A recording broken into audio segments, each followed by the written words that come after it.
Hi friends, how are you doing today? I thought I would do a car chat for you just to fill you in on a few things and let you know some of the follow-up. I did a video this week, so I wanted to follow up on that. First of all, I wanted to say, as I'm sure you are, constantly praying for those in Texas as we see the continuous footage of the damage and the devastation there and the recovery of victims of the floods, especially the children, and the beautiful stories that we hear. We are so touched. I have been dedicating my prayers every day to those people that have died, for the repose of their souls, for the families, the friends, the communities that have lost loved ones. And so many stories coming out of heroism in the midst of disaster. And it gives you hope to think that there's so many people that would risk their lives, and many of them did, to save others. So we really have a heavy heart, but we offer our prayers for those that are suffering today there in Texas. And I'm going to link below a couple of sites that you can donate to. One is the Catholic Charities site in the Diocese of San Antonio, Texas. So they're doing a lot of great work getting food, providing shelter and relief for people that are devastated there. Another thing was I posted a video about the TLM, Traditional Latin Mass, cover-up, seemingly. Vatican reporter Diane Montagna had discovered this information that was withheld regarding a questionnaire that was sent to the bishops in 2020, and then the decision that Pope Francis announced to restrict the traditional Latin Mass. Well, Diane Montagna did a follow-up and an update on Raymond Arroyo's The World Over show, which I'll link below that segment. So I recommend you watch that just to get an idea of the validity of her information. So she actually took a picture of the document that she was basing her report on. It's a follow-up article that she did on Substack that shows a picture of the document. So she proves that this document was authentic, and actually she commented on the fact that there was a press conference that was formed to discuss the Mass of Creation. One of the journalists, and I think she said they were from Catholic News Agency, asked a question about this leaked information.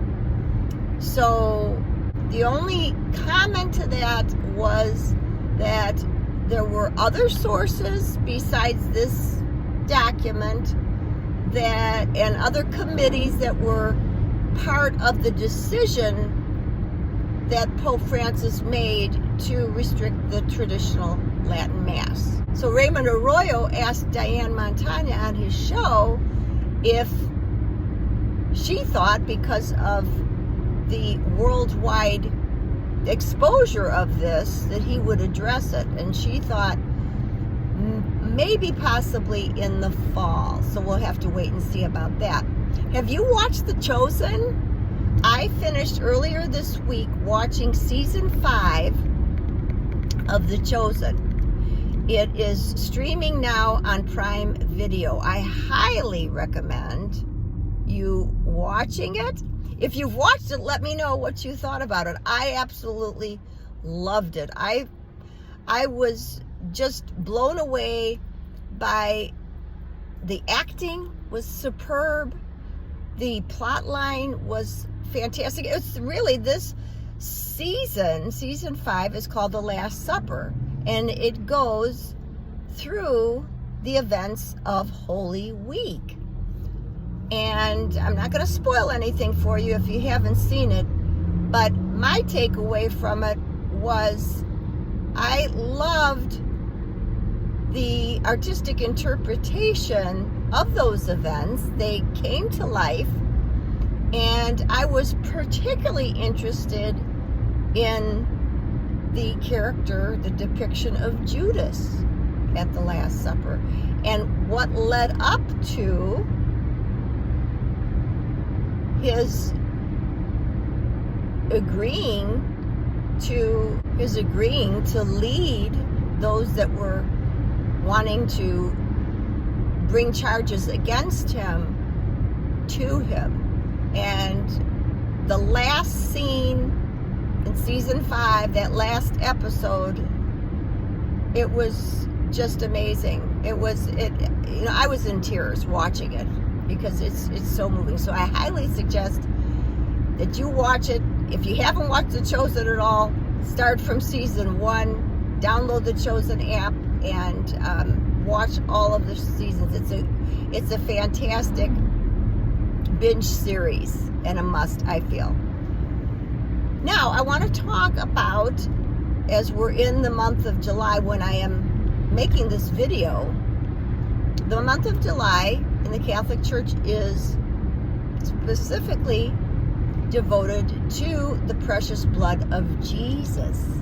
So we are to be praying and meditating and having those reminders, and I'll put a picture here of my setup I did, my prayer altar, as you might say, that is dedicated to every month's devotion. So these are a couple of things that I did that you might incorporate into a place in your home. Doesn't have to be a big elaborate, but having these things visually to keep in mind. So these are just a couple of things that you can do as reminders of the blood that Jesus gave for the life of the world. First of all, a crucifix. I happen to have a Franciscan cross that I just love. I have that as part of the display. I have the Divine Mercy image because I felt that was so fitting, being that the rays are the blood and water that poured out of Jesus. And then I have a beautiful art depiction of Jesus hanging on the cross. And then I have a pop of color of red. And you can do that in your home. Have items of red, a pillow of red. I happen to have these red carnations that signify Jesus's blood. I also have a couple of holy cards, and I have the Anima Christi there, so I can pass by that and I can recite it. And also, this is interesting, in this month of dedication to the devotion of Jesus's blood, I actually gave blood the other day. I donated blood, and I highly suggest you do that. You know, the blood banks are very low. Most communities in the country only have a 1 to 2 day supply of blood. So it's painless as long as you meet the requirements. And for years, I couldn't donate blood. I remember about 5 years ago, I went to donate blood, and when I got on the scale, I was about 106. So they said, I'm sorry, you can't donate blood. So now I'm 115. I've been doing some strength training, building muscle. When I found out I weighed enough, I said, okay, now I'm going to do it. And I think it's especially fitting in this month that we donate our blood, thinking about how Jesus poured out his blood for us. And in giving the blood, think about all the people that really need it, and you can do it in in memory of Jesus. You can do it in memory. I have a friend that is going to need a blood transfusion. So I would highly recommend that for this month or any time. You can usually donate at least a couple of times a year. Now, another thing I wanted to tell you is Monday, I'm looking forward to having a live interview on Instagram, and I'll repost it here on YouTube, with Maureen Wise. She is the author of a 52 devotional book, and it's called Strength for My Path. And it's a wonderful devotional. I just love it, and so we'll be discussing that.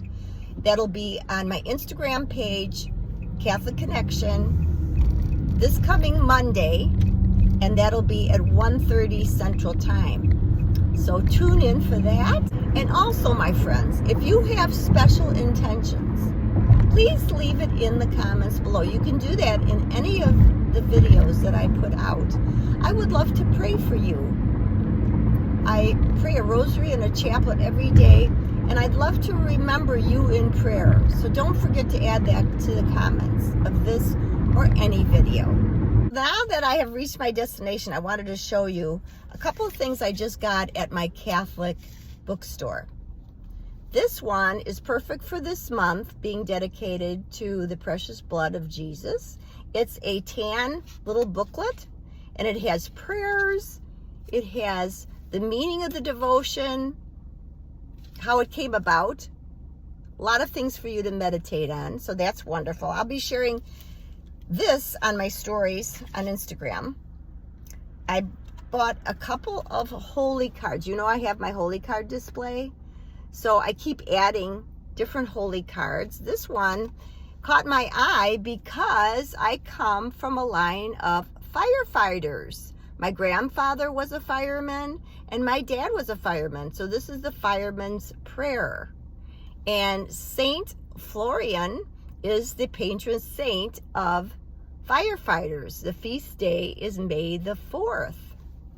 This one is, of course, Our Lady of Guadalupe, and it has the prayer on the back. And this one has always been a go-to for me, is Our Lady Undoer of Knots, with the prayer on the back. So let's support our local Catholic gift shops. My Catholic gift shop had been closed since probably January or February. They just reopened a couple weeks ago because they had a flood situation. In the winter, the pipes froze and the water damage was extensive. So I'm so glad that they're open again, and I'm able to pop in there and support them, and then have some wonderful items that I can have at my home so I can pick them up and pray them and meditate on them. I've enjoyed this little car chat. Stay connected. Put your prayer intentions in the comments, or any of your comments. Let me know how you're doing, and God bless you, and I'll see you in the next video.